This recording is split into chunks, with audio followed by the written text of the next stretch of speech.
Wow, menakjubkan. Lihatlah akar-akar ini. Apakah kamu melihat jumlah yang diambil?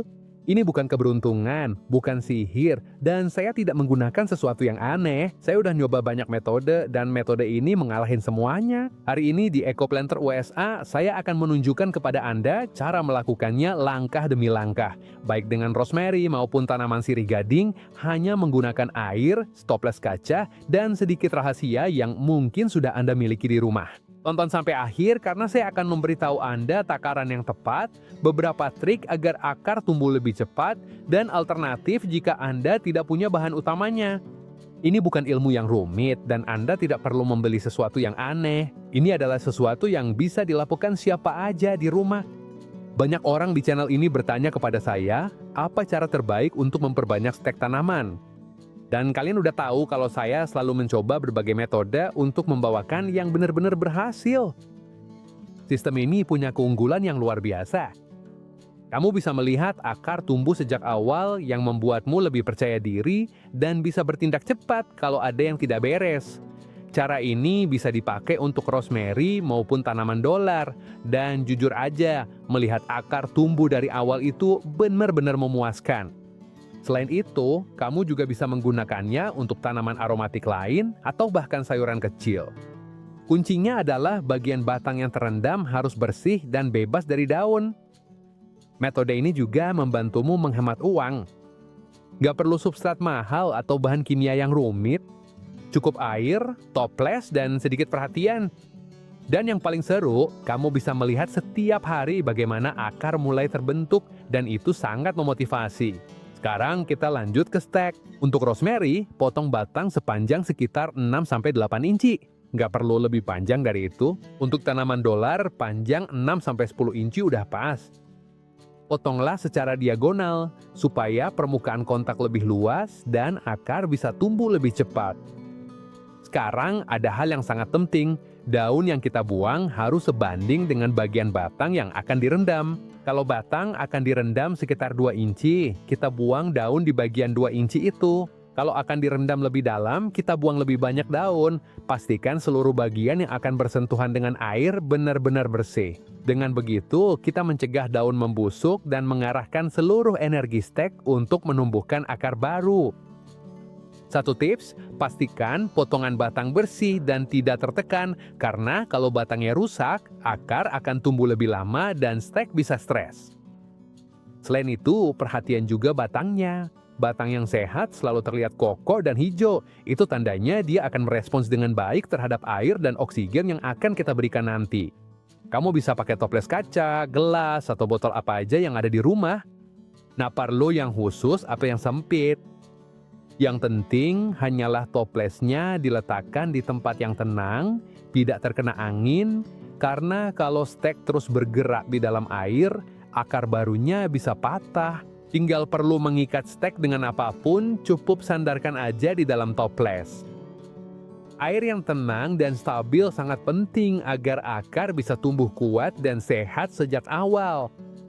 Kalau mau, kamu bisa pakai toples transparan. Jadi kamu bisa melihat pertumbuhan akar setiap hari yang sangat memotivasi dan memungkinkan kamu untuk segera tahu kalau ada yang mulai bermasalah. Isi toples dengan air sampai sedikit lebih dari setengahnya. Cukup untuk merendam seluruh bagian batang yang udah dibersihkan dari daun, tapi jangan sampai menyentuh daun yang masih hijau. Sebaiknya gunakan air yang udah disaring atau didiamin dulu, karena klorin dari air keran bisa memperlambat pertumbuhan akar. Perhatiin hal ini. Tingkat airnya harus selalu menutupi bagian batang yang udah dibersihkan. Kalau daunnya terendam, mereka akan membusuk dan itu bisa mempengaruhi stek. Kalau toplesnya kecil, sesuaikan ukuran stek agar semua bagian yang terendam bebas dari daun dan tetap terlindungi. Sekarang kita lepaskan stek dengan hati-hati ke dalam air, cukup disandarkan dengan lembut. Gak perlu dipegang, cukup biarin aja tenang dan stabil. Semakin diam mereka, akar akan tumbuh lebih baik. Satu trik, kamu bisa melihat stek setiap hari dan akan mulai terlihat semacam gel putih di bagian bawah. Itu adalah akar yang mulai tumbuh. Itu memberimu keyakinan bahwa metode ini berhasil dan tanamanmu baik-baik aja. Ingat, kesabaran dan kestabilan adalah kuncinya. Gak perlu terburu-buru dan konsistensi adalah yang membedakan hasilnya. Dan sekarang kita sampai pada rahasia metode ini, air oksigen, yang biasa ada di kotak P3K, sama seperti yang kita pakai untuk mendisinfeksi luka. Ini penting untuk ditekanin. Kita pakai konsentrasi paling rendah, yang bisa kamu beli di apotek, toko kimia, atau supermarket mana aja. Nggak ada yang spesial atau rumit, hanya air oksigen biasa seperti yang kita semua punya di rumah.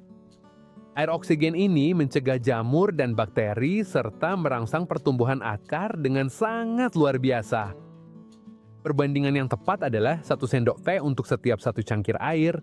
Kalau wadahmu berisi 2 cangkir, tambahkan 2 sendok teh dan aduk perlahan. Itu aja, kalau kamu kebanyakan bisa-bisa stekmu malah rusak. Dengan ini, air tetap bersih dan stek mendapatkan oksigen serta perlindungan saat mengembangkan akar. Lalu bagaimana kalau kita tidak punya air oksigen di rumah? Kalau kamu tidak punya air oksigen, tidak masalah. Ada beberapa alternatif. Pilihan pertama adalah menggunakan pompa oksigen akuarium dengan diffuser di ujungnya. Kamu letakkan diffuser di dalam air dan menghasilkan gelembung terus-menerus yang mengoksigenasi air, menjaga stek tetap sehat, serta mencegah jamur dan bakteri. Ini sangat mudah dan juga airnya tetap bersih lebih lama tanpa harus sering-sering diganti. Kalau kamu tidak punya air oksigen maupun pompa, kamu juga bisa melakukannya secara manual. Ini membutuhkan sedikit lebih banyak perhatian. Setiap hari Anda harus dengan hati-hati mengeluarkan stek, dengan hati-hati mengaduk air untuk memecah permukaan, menghasilkan oksigen, lalu memasukkan kembali stek ke dalam toples. Ya, ini perlu dilakukan setiap hari sampai akar muncul. Setelah akar mulai tumbuh, biarin aja airnya dan jangan pindahkan steknya karena akarnya sangat rapuh dan mudah patah. Dengan metode ini, baik menggunakan pompa oksigen maupun secara manual, kita memastikan stek mendapatkan cukup oksigen dan tumbuh dengan sehat, meskipun kita tidak memiliki air oksigen di tangan. Satu hal menarik yang diketahui banyak petani adalah bahwa fase bulan bisa mempengaruhi bagaimana akar berkembang.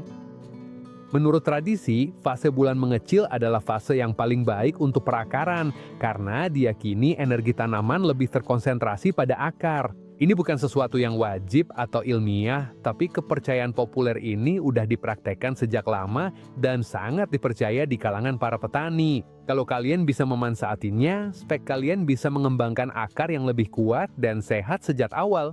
Hal-hal kecil seperti ini, jika dikombinasikan dengan pemotongan yang baik dan air yang bersih, akan membantu membuat seluruh proses menjadi lebih aman dan efektif. Jadi, sekarang kalian tahu, ini adalah metode yang mudah, bersih, dan efektif. Letakkan toples di tempat yang mendapat cahaya alami, tapi tidak terkena sinar matahari langsung. Jaga air tetap bersih, dan periksa stek setiap hari. Dalam beberapa minggu, kalian akan melihat akar yang kuat siap untuk dipindahkan dan menikmati tanaman rosemary serta tanaman uang kalian tumbuh dengan sehat. Kalau kalian suka, jangan lupa like, bagikan, dan subscribe untuk lebih banyak tips berkebun yang benar-benar terbukti berhasil. Sampai jumpa di video berikutnya.